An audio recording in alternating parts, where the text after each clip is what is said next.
The wire was the first thing Marin noticed when she woke up inside the wreck. Not the wreck itself.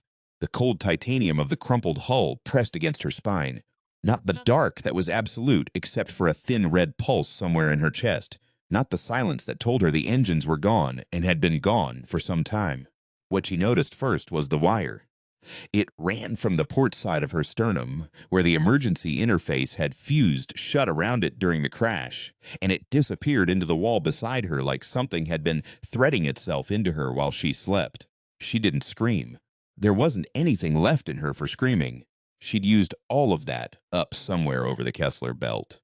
When the Vorath vessel had come out of the dark at a closing speed that shouldn't have been physically possible, when Sergeant Duval had vaporized in the co-pilot seat before he even registered what was happening, when she'd had just enough time to flip the emergency dive switch and let the planet below eat her ship. She sat up carefully, testing her fingers. They all moved. Her legs, when she tried them, reported back from a long distance like messages sent through a system with heavy lag, but they moved too. The wire tugged when she shifted her weight. Not painfully. It tugged the way a leash tugs. Gently, attentively, as if something on the other end was listening. "Hello?" she said, mostly because she was a communications specialist and talking was what she did when everything else had failed. The red pulse in her chest quickened. Then, from somewhere in the wall behind her left shoulder, something clicked. A series of clicks, actually, rhythmic and deliberate, the way a person might tap their fingers while considering what to say. She waited. The wall opened. It didn't open the way walls open. It opened the way a hand opens, slowly, the joints unfolding in sequence, and what stood behind it was roughly the height and width of a man, but was made of something she didn't have a word for. Not metal, not plastic, not any composite she'd ever trained on. It was the color of old ice. It had 2 arms, 2 legs, no face she could identify, and in the center of its chest, mirroring the pulse in hers, was a light the same deep arterial red. She stared at it. It stared at her. The wire between them went taut.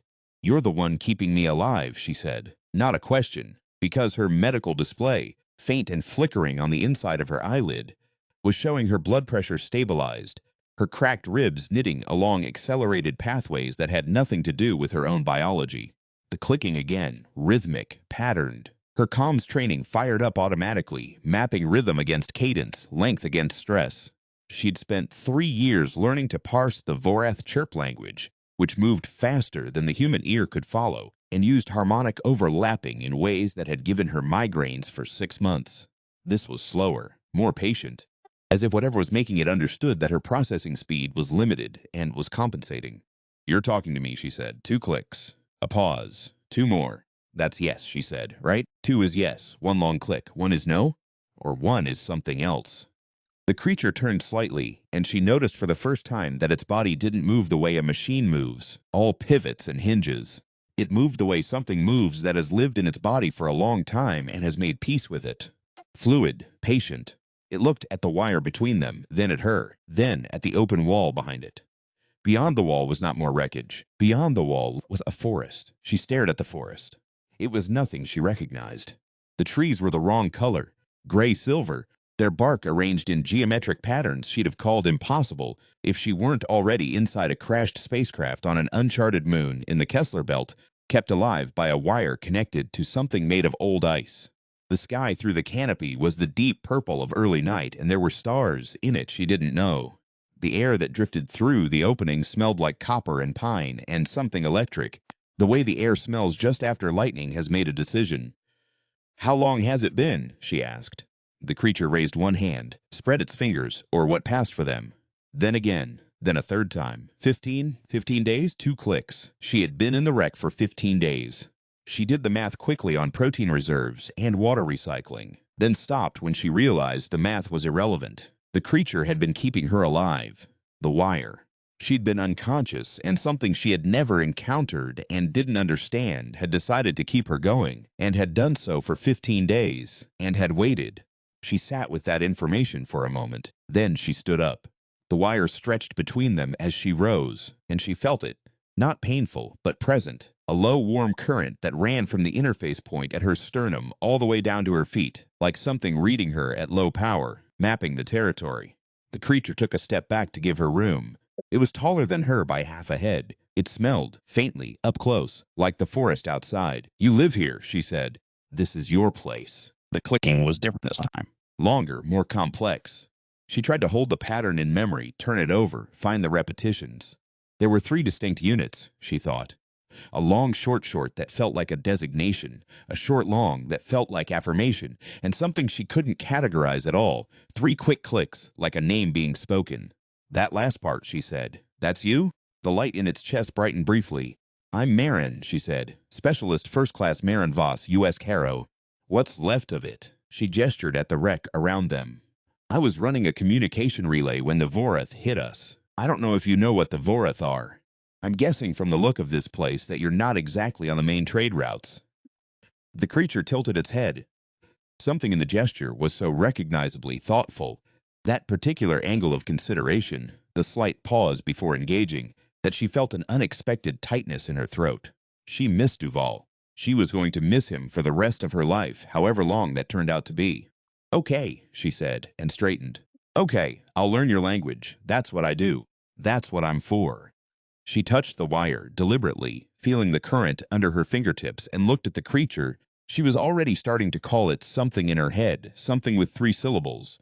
A placeholder derived from its click pattern, and she said, "Teach me." The teaching took 11 days. She slept less than she probably should have. The creature, she'd settled on Tyr, rough anglicization of the 3-click unit she'd identified as its name, seemed to understand that she was a system being pushed and compensated through the wire in ways she didn't fully follow, modulating what was passing through it, adjusting. She started to think of the wire less as a medical device and more as a channel. Information moved through it. Not thoughts, nothing that direct or legible, but states. When Tyr was calm, she was calmer. There was a brief period of counterweight, something steady and patient flowing back through the connection, the way a hand can steady a shoulder without words. She learned its language in pieces. The clicks were the accessible surface, the part calibrated for her. It had done calibrating. She understood, slowing and simplifying its native bandwidth to a range she could physically perceive. Underneath the clicks, Tyr communicated in ways she couldn't access. Tight band electromagnetic pulses, harmonic resonances in ranges her ears registered only as a feeling in her back teeth, patterns of light in the near infrared that her eyes caught only as warmth. But the clicks were enough. Clicks were always enough if you were patient. "The wire is yours," she said on the 4th day, phrasing it as a statement to see if she'd gotten it right. "Not human technology. You brought it. 2 clicks. You use it to share with others like you." A pause. A longer sequence. She worked through it slowly. "With others unlike you," she corrected herself. "It's for communication between different kinds." The chest light brightened. "That's what you do," she said. "That's what you are. You're a communicator." The 3-click name, Tyr. And then something new, a 4-beat sequence she hadn't heard before. "There's a word for what you are," she said. "I don't have it yet." She got it on the 7th day. She was outside by then, sitting at the edge of the forest while the purple sky above her cycled toward its brief gold hour, and Tyr sat beside her. It didn't sit so much as fold, the geometry of its body reorganizing into something low and patient. And she was running patterns in her head the way she used to run comm frequencies, scrolling through them for signal, and she caught it. "Guardian," she said aloud. "No, Keeper. You keep something." The 4-beat sequence. "Network," she said. "Cosmic network. You keep the network." The chest light went brilliant for a moment, and through the wire she felt something she didn't have a word for. Not pride, not satisfaction, something older than both. The feeling of a thing being correctly named. The Vorath came on the 18th day. She heard them before she saw them, because she was a communications specialist, and her ears had been trained for 17 years to pick signal from noise, and the Vorath moved in a way that produced a specific low harmonic, the sound of mass transit propulsion in an atmosphere that she had heard in her nightmares since the first time she'd intercepted one of their approach vectors. "They followed the wreck," she said. She was already moving, pulling up her emergency kit, running the calculus of what she had and what she needed. The crash generated a debris signature.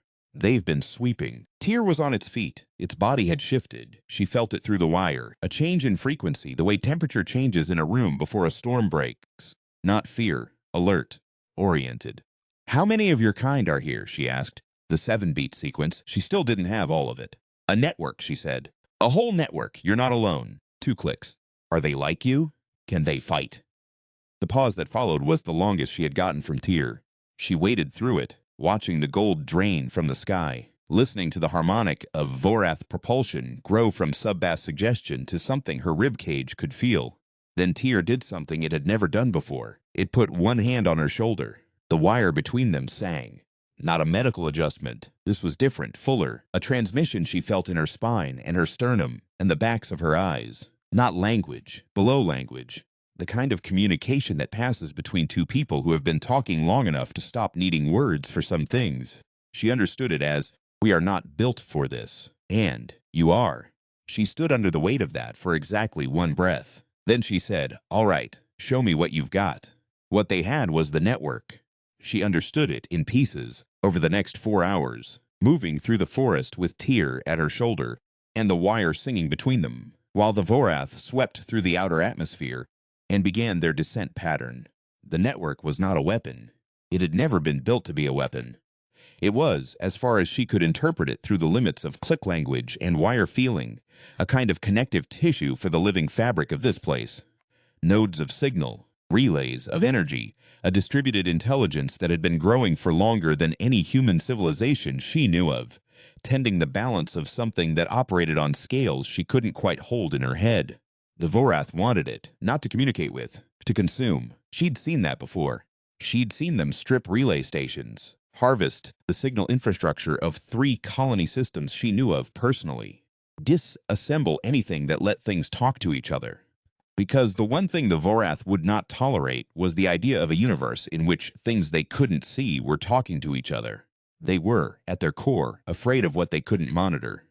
They're going to go for the primary node, she said, the center of the network. If they take that, Tyr's hand on her shoulder tightened. The wire told her, yes. Where is it? The 3-beat sequence for Tyr, its own name, and then a second designation, 4 beats, something that felt like home and center and heart all collapsed into a single unit. She looked at it. It's you, she said. You're the primary node. The chest light was steady and bright. She stood in the silver-gray forest under the purple sky and looked at Tyr. This creature she had known for 18 days, this patient thing that had kept her alive for 15 of them, that had given her language and warmth, and the particular dignity of being treated like a being worth communicating with. And she made a decision.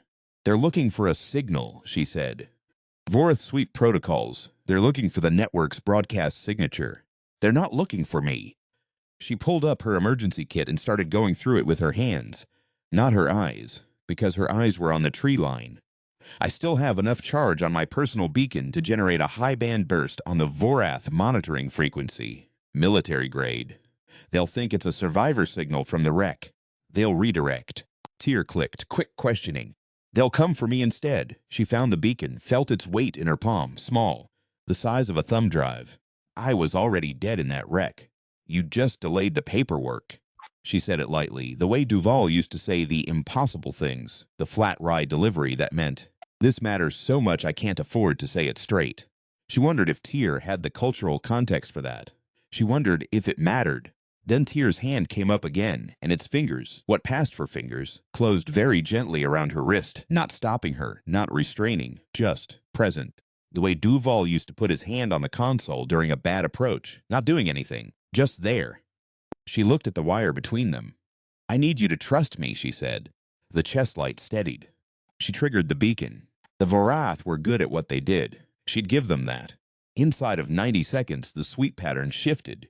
She could hear it in the harmonic changes, the specific frequency signature of a course correction at speed. And they came for her. She was already moving. There was a ridge at the southern edge of the forest, a place where the gray-silver trees thinned and the ground dropped 30 meters into a bowl of bare stone that the network's nodes ringed in a loose circle, some natural formation that had attracted them over centuries of drift. She'd seen it on the second day of exploration, had cataloged it the way she cataloged everything, habit so deep it ran on its own track. She went there now. Tyr stayed in the forest.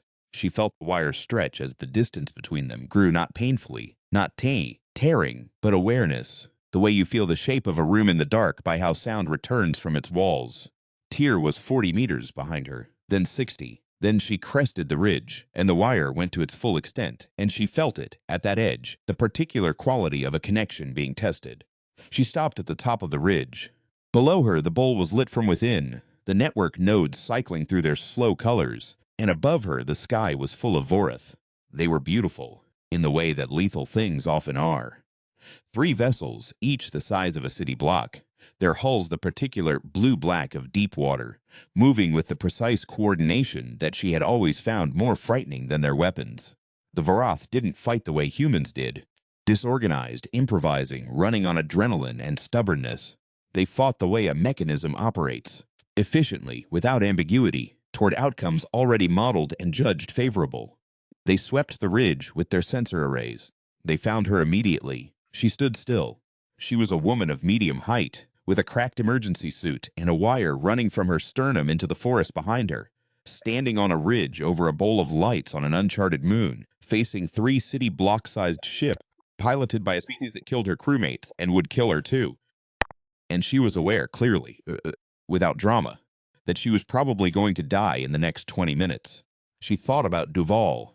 She thought about the sound his laugh made when she said something that actually got through his defenses, which was rare and worth working for.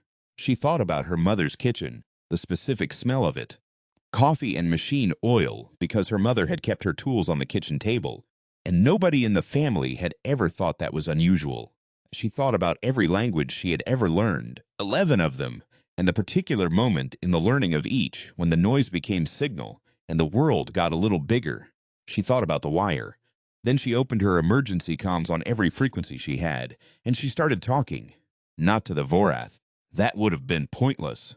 The Vorath didn't negotiate with what they considered signal noise, and that was the category they kept humans in, had kept them in for 60 years, since first contact, since the string of encounters that had made clear the Vorath were not curious about humanity so much as they were inconvenienced by it. She talked to the network.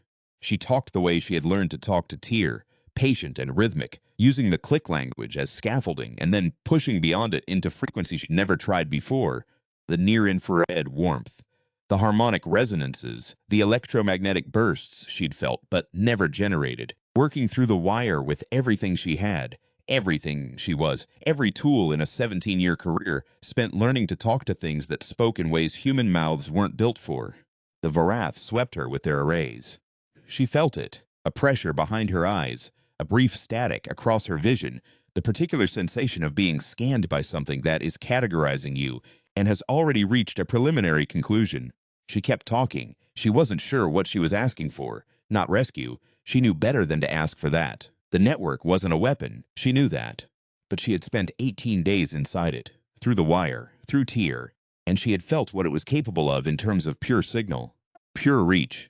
The network extended. Tyr had told her in patient click sequences, further than she could model, node to node across distances that made interstellar travel look local.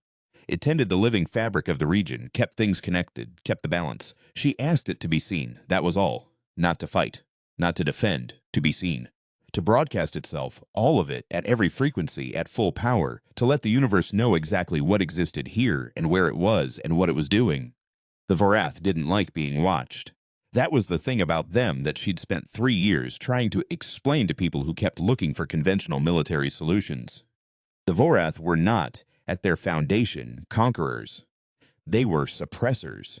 They dismantled networks, stripped relays, silenced communication infrastructure, not because they wanted to control the conversation, but because they wanted there to be no conversation. A universe that talked to itself was a universe that organized against them. A universe that went silent was a universe they could move through without resistance. What the network did when she asked it to be seen was what it had always done. It broadcast itself. But she was in it, and she was broadcasting too. She went through everything she had. The Vorath's approach vectors, the rec data, the signals intercepts she'd pulled from the crash survivable memory, the location data and structural analysis of 6 Vorath sweep operations she'd personally cataloged over 3 years. She broadcast all of it, at full emergency bandwidth, on every frequency she could access, and she let the network carry it. Let it go node to node, out into the dark, in all directions, to everything that was listening. The first Vorath vessel hesitated. She clocked it at 4 seconds. It was a small hesitation, barely a blip in their coordination pattern. But she had studied Vorath behavior long enough to know that 4-second hesitations were significant. 4 seconds was the gap between certainty and recalculation. The second vessel began a slow rotation. Not an attack orientation, it was turning away. The third vessel held its position over her, its sensor arrays at full power, and she felt them drilling into her. Felt them find the wire, follow it into the forest, find Tyr at the other end, find the network extending from Tyr outward in every direction, and she knew what they were calculating. She knew they were weighing the cost of extraction against the risk of announcement. They had come here looking for something they could take quietly. She had just made it very loud. She waited. The wire sang. She didn't know afterward exactly what Tyr did in those final seconds. Through the wire she felt something that she would never quite be able to put in words, something that moved at a scale she couldn't track, a pulse that ran through the network, through her, and outward into the dark so fast that by the time she registered it, it was already gone. An acknowledgement, a presence asserting itself, not a threat, not a weapon, just the network in full voice saying, "We are here, the Vorath left." Not immediately.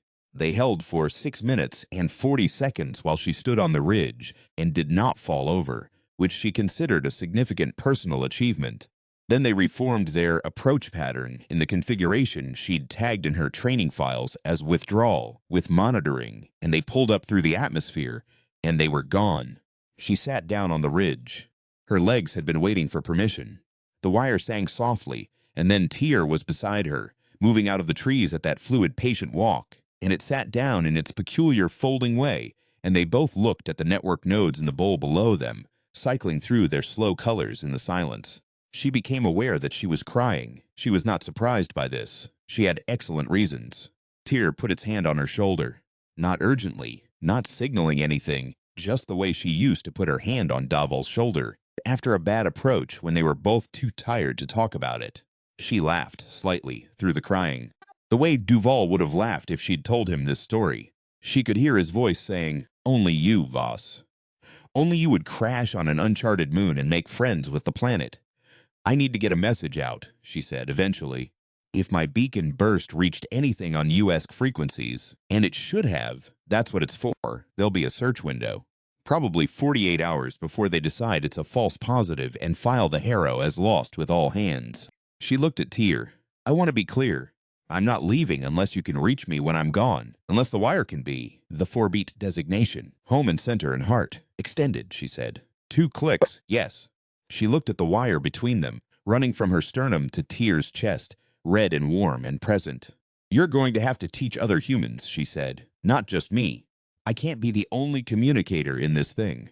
If the Vorath come back, when they come back, I need people here who can do what I did today, and I need the network at full signal so they can do it." She paused. "It's going to take time, years.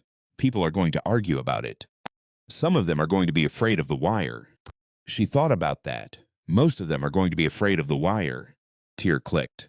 She recognized the cadence as something she'd come to understand as patience. The patience not of resignation, but of deep time. The patience of something that has been tending its network for longer than human civilization, and expects to still be tending it long after.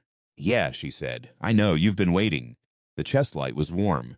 She started working on the message that night, sitting in the wreck, while Tyr brought her water in a container she hadn't seen before, fashioned from something biological and efficient, and she drafted it 6 times before she landed on the version that she thought might actually get through the US's considerable bureaucratic immune system. She didn't say, "I found something beautiful."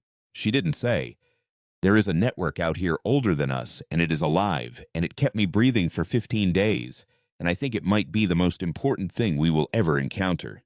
She said, in the flat technical language she'd learned in a government communications program at 18 years old, encountered non-hostile indigenous intelligence, type unclassified, high-value strategic communication asset, recommending immediate priority contact, followed by coordinates, followed by her comm specialist certification number, so they'd know it was a real human transmitting and not a Vorath decoy. Then she added, at the bottom, because she was Marin Voss, and she'd been talking to impossible things her whole career, and she'd never been able to leave the human parts out entirely, require one additional communication specialist. Someone patient, Someone who isn't afraid to be surprised by what talks back. She sent it through the network, feeling the pulse of it go outward, and then she set the beacon to receive. And she sat back and she breathed.